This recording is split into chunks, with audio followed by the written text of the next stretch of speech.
penyakit yang banyak ditakuti oleh kaum hawa. Kebanyakan dari kita akan mengaitkannya dengan nyeri perut bagian bawah dan sulitnya untuk memiliki anak. Begitu juga yang memiliki kista. Mereka seringkali merasa cemas, takut, dan khawatir jika mereka tidak bisa hamil lagi, tidak bisa mempunyai anak, keturunan, dan lain-lainnya. Namun tidak semua kista itu ganas. Ada juga yang jinak dan dapat menghilang dengan sendirinya. Jadi, apa itu kista yang sebenarnya? Berikut ini ada beberapa informasi menarik dan fakta-fakta unik seputar kista yang wajib untuk diketahui.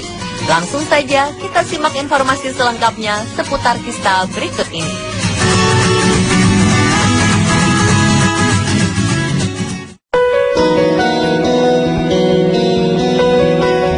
Kista merupakan suatu benjolan atau tumor yang berisikan cairan atau kumpulan darah yang umumnya berbentuk seperti buah bertangkai. Kista itu sebetulnya pasti dia berupa bulatan, ya kan? Dibungkus dengan selaput yang tipis. Nah, isinya biasanya cairan. Nah, jadi ada juga yang agak padat, tapi tetap aja komponennya itu cairan. Sebenarnya kista bisa terjadi di bagian tubuh manapun, dari paru-paru, kulit, ginjal, hingga usus.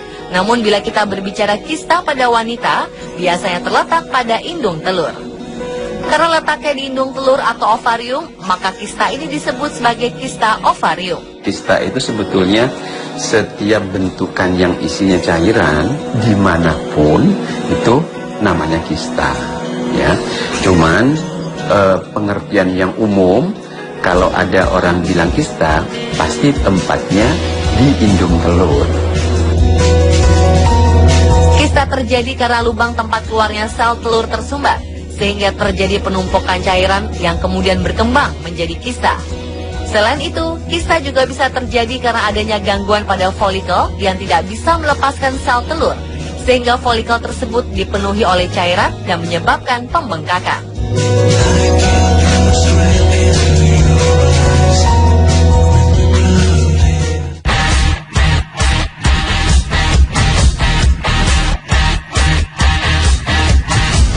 Setiap wanita pasti merasa ngeri jika mendengar penyakit bernama kista ovarium. Bagi para penderita kista ataupun yang pernah mendengar penyakit kista ini akan cemas karena kehadirannya di tubuh bisa berkembang menjadi tumor atau kanker yang mematikan. Pada dasarnya, kista ovarium tidaklah berbahaya. Yang membuatnya berkembang menjadi ganas adalah ketika kehadirannya tidak ditangani dengan benar. Jadi sebetulnya semua bentukan misalnya contoh yang simpel, digigit nyamuk ya, itu kan pasti menjendol ya, timbul itu sebetulnya tumor. Jadi semua bentukan itu sebetulnya namanya tumor. Nah, tapi di sini di salah kaprahnya tumor itu dianggap sesuatu yang mengarah ke ganas, padahal tumor itu sebetulnya jinak. Nah, beda dengan keganasan. Jadi sesuatu yang tumbuhnya tidak teratur, abnormal, tidak ganas, itu tumor. Nah, cuman kalau isinya cairan namanya kista. Nah, tapi kalau kista ini bisa disebut ganas kalau dia sudah mengarah ke keganasan. Mengetahuinya gimana? Ya harus diambil. Kistanya diambil dulu, kemudian diperiksa yang namanya patologi anatomi. Nah, dari situ baru ketahuan, oh ini ganas.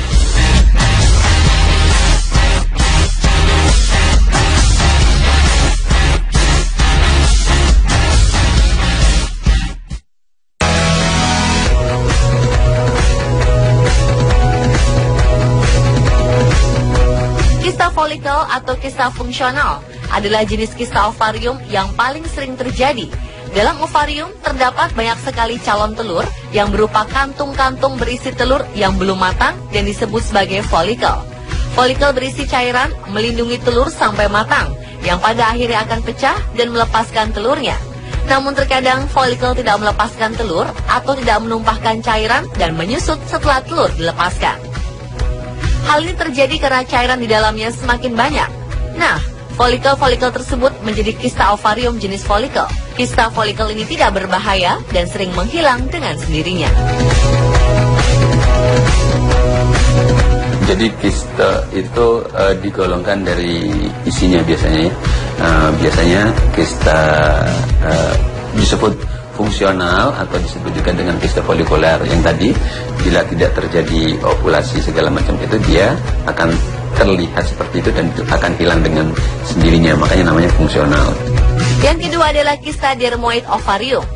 Kista ini berupa cairan kental seperti mentega dan berwarna pucat.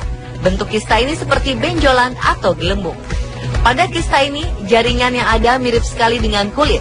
Terkadang pada benjolan kista ini nampak adanya unsur seperti tulang, folikel dari rambut, hingga kelenjar minyak. Jenis kista dermoid ini sangatlah riskan. Apabila sampai pecah akan berdampak serius dan menimbulkan rasa sakit yang luar biasa.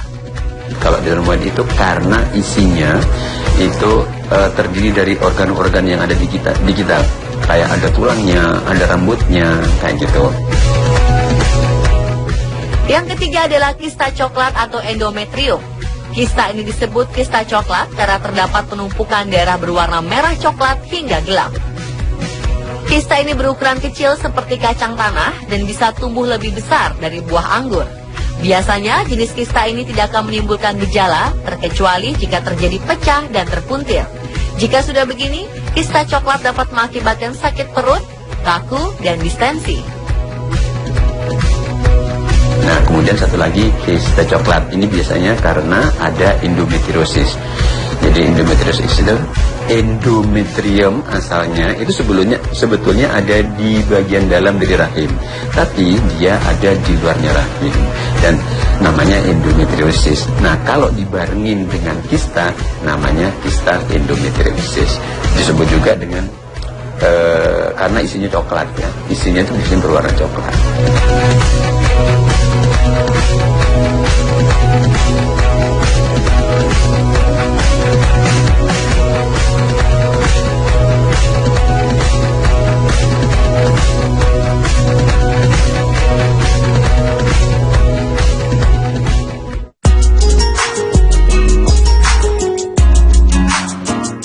Kista dapat membuat wanita menderitanya menjadi was-was.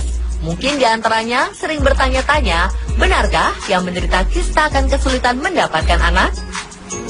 Namun Anda tidak perlu khawatir, karena anggapan ini tidak sepenuhnya benar. Kista yang bersifat jinak serta memiliki ukuran kecil tidak akan mempengaruhi kesuburan para wanita. Yang mengganggu kesuburan ini sebetulnya juga sulit ya, karena dianggapnya kalau kesuburan itu sama dengan tanaman subur gitu, padahal kesuburan dari organ wanita itu satu, hormonalnya imbang ya, teratur, terus kemudian saluran telurnya tidak buntu, itu yang namanya subur. Nah, kemudian rahimnya juga normal, artinya apa? Tidak ada sesuatu yang istilahnya mengisi ruangan rahim, misalnya kayak miom, sehingga mengganggu atau menutup saluran untuk terjadinya pembuahan. Sebetulnya pengertiannya subur tuh itu gitu loh. Namun penyakit kista ini justru akan berbahaya terhadap kesuburan jika bersifat abnormal, yakni dengan adanya pertanda kista tersebut memiliki ukuran jauh lebih besar dan dimiliki oleh keduanya. Di dalam kista biasanya terdapat cairan yang berasal dari corpus luteum. Fungsi dari corpus luteum ini sendiri yaitu untuk menyediakan progesteron dalam mempertahankan janin di masa kehamilan. Di masa kehamilan ini nantinya akan ada perpindahan progesteron yang berfungsi untuk menjadi plasenta di usia kehamilan 4 bulan dan hal ini akan menyusut dengan sendirinya. Biasanya salurannya, tubanya itu menjadi terganggu juga, ya. Kalau misalnya kistanya itu cuma di sebelah, yang sebelahnya masih bisa berfungsi sehingga masih bisa untuk suatu pembuahan, kecuali dua-duanya besar, kemudian saluran telurnya tuba ya, kecuali itu baru kemungkinan hamilnya memang menjadi kecil. Jadi kalau ada kista itu tidak menutup kemungkinan orang bisa hamil. Kenapa? Selama kistanya masih kecil, kemudian saluran tubuhnya tidak terganggu, kans untuk hamilnya masih besar. Nah, kecuali misalnya kistanya besar sedemikian rupa sehingga saluran telurnya juga ikut terganggu, dan misalnya cuma satu, yang sebelahnya normal masih bisa untuk hamil. Kecuali kistanya dua-duanya gede, juga merusak, istilahnya saluran telurnya juga terganggu, ya kemungkinan mempunyai anak secara alami menjadi kecil atau tidak. Tapi kan misalnya untuk mempunyai anak, ini masalahnya kan cuma salurannya, jadi masih dimungkinkan cuman dengan cara misalnya seperti bayi tabung.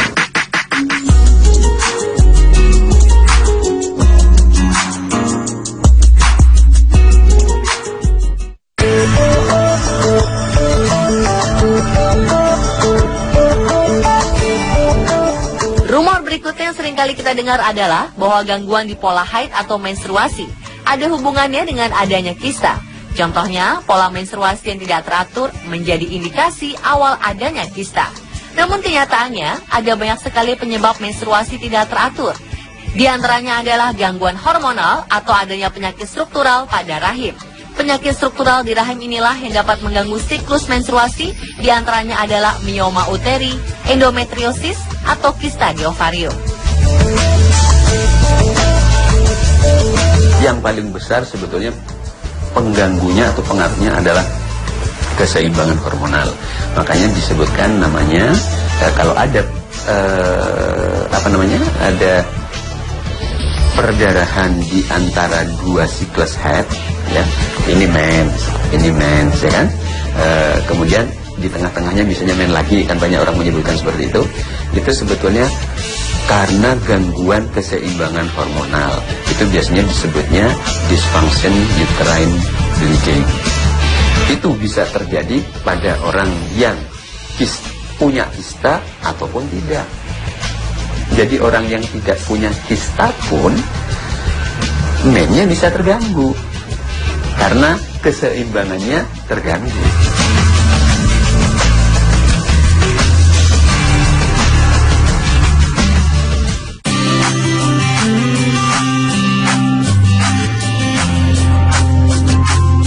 Keluhan dan tanda gejalanya kista di dalam tubuh adalah munculnya rasa nyeri atau rasa tak enak di bagian panggul. Kista yang besar akan teraba seperti benjolan pada bagian perut. Perut pun akan tampak seperti cembung. Jika digoyangkan, perut seperti berisi cairan. Jadi kembali kista itu karena sifatnya juga jina, kemungkinan juga dia kecil, jadi jarang sekali menimbulkan keluhan, jarang sekali memberikan gejala, kecuali pada kista yang besar.